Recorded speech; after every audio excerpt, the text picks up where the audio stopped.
لَبَيْتُ الْعَنْكَبُوتِ، گھروں کے اندر، گھروندوں کے اندر سب سے زیادہ کمزور گھر مکڑی کا گھر ہے، اور دلائل کے میدان میں سب سے کمزور جو اللہ کی کتاب کو چھوڑ کر پیروں بابوں اور فقیروں کی عبادت کرتا ہے، ان کے پیچھے چلتا ہے، ان کی دلیلیں ایسی ہی کمزور ہیں جیسے مکڑی کا گھر کمزور ہے۔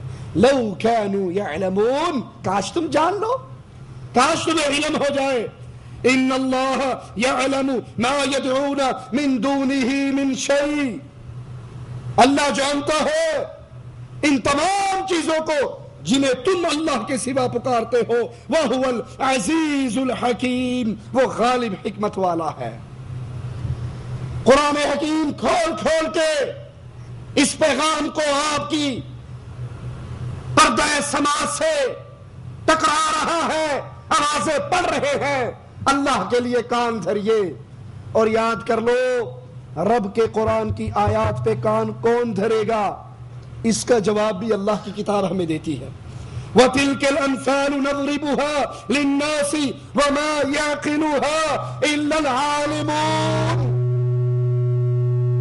مالک کہتا ہے ہم یہ مثالیں بیان کرتے ہیں لوگوں کے لیے، یہ مثالیں توحید کے حوالے کھول کھول کر بیان کرتے ہیں، لیکن علم والے ہی سمجھتے ہیں، جو علم حاصل کرتے ہیں ان کو اللہ کی توحید کا سبق یاد ہوتا ہے۔ یہ شرک بڑی نقصان دہ چیز ہے، اس کی تاریکیاں بڑی شدید ہیں۔ آئیے میں آپ کو گنواؤں شرک کرنے سے کیا ہوتا ہے، اس کے نقصانات کیا ہے، اس کے اندھیرے کتنے شدید ہیں۔ دنیا اور آخرت کی برائی،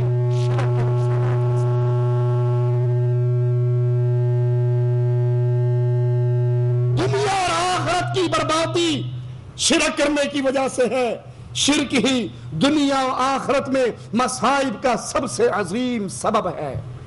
دنیا میں ذلت کیوں ملتی ہے؟ جب انسان شرک کرتا ہے۔ انتم الاعلون، مالک کہتا ہے دنیا میں تم غالب رہو گے، کامیاب رہو گے، ان کنتم مؤمنین، اگر تم اہل ایمان میں سے ہو، اگر تم مومن بن جاؤ، شرک سے باز آ جاؤ، دنیا بھی سنور گئی، آخرت بھی سنور گئی۔ اور اگر دنیا کے اندر شرک کرتے ہوئے زندگی گزاری، دنیا کے اندر بھی مصیبتیں، اور جہنم کی مصیبت تو سب سے بڑی ہے۔ شرک دنیا و آخرت میں خوف کا سبب ہے، توحید امن و امان کا پیغام ہے، اور شرک اس امن و امان کو برباد کر کے انسان کی زندگی کو خوف میں بدل دیتا۔ الذین آمنوا ولم یلبسوا، جو ایمان لے آئے، لا الہ الا اللہ کا اقرار کر لے، پھر ظلم نہ کرے، شرک اکبر نہ کرے، اولئک لہم الامن وہم مہتدون، امن بھی ان کے لیے ہے، ہدایت بھی ان کے لیے ہے۔ مشرک دنیا اور آخرت میں گمراہی کا شکار ہوتا ہے، گمراہی کے راہ کا راہی بنتا ہے، گمراہ راستے پہ چلتا ہے۔ مالک کا اعلان سنو، وَمَن يُشْرِكْ بِاللَّهِ، جو اللہ کے ساتھ شرک کرے، فَقَدْ ضَلَّ ضَلَالًا بَعِيدًا۔ وَمَن يُشْرِكْ بِاللَّهِ، وَمَن يُشْرِكْ بِاللَّهِ، جو بھی اللہ کے ساتھ شرک کرے، جو اللہ کا ساتھی ساجی بنائے، جو اللہ کی عبادت میں اوروں کو شریک کرے، فَقَدْ ضَلَّ ضَلَالًا بَعِيدًا، وہ دور کی گمراہی میں گر گیا، اس کی دنیا برباد، اس کی آخرت بھی برباد۔ یہ وہ خطرناک جرم ہے، اور اس کا نقصان عظیم یہ ہے، اگر انسان حالت شرک میں مر جائے، توبہ اس کو نصیب نہ ہو، شرک اکبر کرتے ہوئے موت واقع ہو جائے، قبروں کا طواف کرنے والا، قبروں پر رکوع و سجود کرنے والا، قبر والے کے سامنے نماز کی طرح قیام کر کے اس کا خوف اپنے دل میں پیدا کرنے والا، اسی حالت میں انہی عقیدوں پہ اگر مر گیا بغیر توبہ کے، تو پھر سنیے، ان اللہ لا یغفر ان یشرک بہ، اللہ نے مشرک کو کبھی معاف کرنا ہی نہیں ہے، وَيَغْفِرُ مَا دُونَ ذَلِكَ لِمَن یشاء، جس کے لیے جو گناہ اللہ چاہے معاف کر دے گا. شرک کا نقصان عظیم یہ ہے دنیا تو برباد ہوئی تھی, آخرت بھی برباد ہو گئی. وَمَن يُشْرِكْ بِاللَّهِ فَقَدِ افْتَرَىٰ اِثْمًا عَظِيمًا, اور جو اللہ کے ساتھ شرک کرتا ہے وہ بہت بڑا گناہ اور بہتان باندھتا ہے. یہ شرک وہ خطرناک چیز ہے, ساری نیکیوں کو, سارے اچھے اعمال کو اس شرک کی وجہ سے برباد کر دیا جاتا ہے. مالک انبیاء کا تذکرہ کر کے کہتا ہے اگر ان سے بھی شرک ہو جاتا, یہ بھی شرک کرتے, میں ان کے اعمال بھی برباد کر دیتا. لئن اشرکت لیحبطن عملک, اگر آپ بھی شرک کر بیٹھتے آپ کے اعمال بھی برباد ہو جاتے. وَلَتَكُونَنَّ مِنَ الْخَاسِرِينَ, اور آپ گھاٹا پانے والے, خسارہ پانے والوں میں شامل ہو جاتے. لوگوں یہ مسئلہ چھوٹا نہیں ہے, یہ ہاتھ یہاں باندھنا یا یہاں باندھنے کا مسئلہ نہیں ہے, یہ جنت اور جہنم کا مسئلہ ہے, یہ بربادی اور ہلاکت کا مسئلہ ہے. سنیے, اللہ کے انبیاء شرک کرنے نہیں آئے, شرک سے بچانے آئے. لیکن اللہ نے ان کو کیوں کہا وَلَوْ أَشْرَكُوا, تم سے بھی یہ جرم ہو گیا تو معافی نہیں, تاکہ قانون کی بالادستی ایسے بیان ہو جائے. لوگوں یہ جرم اتنا بڑا ہے, اگر نبیوں سے سرزد ہو جائے ان کے لیے معافی نہیں ہے, میرے آپ کے لیے کیسے معافی ہو جائے گی. شرک اکبر کا ارتکاب کرنے والا, اس پر جنت کے دروازے ہمیشہ کے لیے بند ہو جاتے ہیں اور جہنم کے دروازے کھول دیے جاتے ہیں.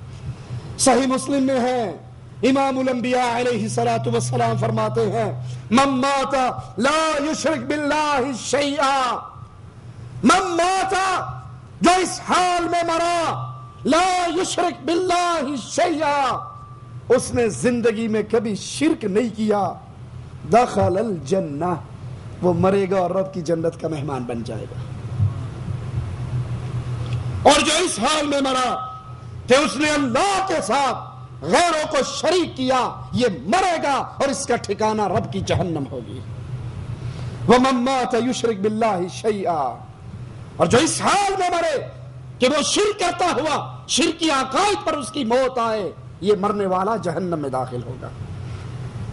إِنَّهُ مَن يُشْرِكْ بِاللَّهِ فَقَدْ حَرَّمَ اللَّهُ عَلَيْهِ الْجَنَّةَ وَمَأْوَاهُ النَّارُ وَمَا لِلظَّالِمِينَ مِنْ أَنصَارٍ, جس نے بھی اللہ کے ساتھ شرک کیا فقد حرم اللہ علیہ الجنہ, جنت اس پہ حرام. مأواہ النار, ٹھکانہ اس کا جہنم, اور وہ بہت برا ٹھکانہ ہے. شرک اکبر کرنے والا ہمیشہ ہمیشہ کی جہنم میں ہے. ان الذین کفروا من اہل الکتاب والمشرکین فی نار جہنم, ان الذین کفروا, جن لوگوں نے کفر کیا اہل کتاب میں سے جو کافر ہوئے, والمشرکین, اور مشرک, فی نار جہنم, وہ جہنم کی آگ میں ہوں گے. کب تک؟ خالدین فیہا, ہمیشہ کی جہنم میں. اولئک ہم شر البریہ, اللہ کے لیے اس آیت کے اس چھوٹے سے جملے کو اپنے دل میں اتارنا. مالک فرماتا ہے یہ مخلوقات میں سب سے گنتی مخلوق ہے. لوگوں, گٹر کی گندگی میں رینگنے والا کیڑا بھی تو اللہ کی مخلوق ہے یا نہیں؟ لیکن جو شرک کرتا ہے وہ اس کیڑے سے بھی زیادہ گندا, جس نے اپنے مالک کو ہی نہیں پہچانا, خالق کو ہی نہیں پہچانا, رازق کو نہیں پہچانا. شرک سب سے بڑا ظلم اور جھوٹ ہے. حضرت لقمان کی بات جو انہوں نے اپنے بیٹے سے کہی, اس کو نقل کرتے ہوئے مالک فرماتا ہے یا بنی لا تشرک باللہ, انہوں نے بیٹے سے کہا ہے میرے بیٹے اللہ کے ساتھ کبھی شرک نہ کرنا.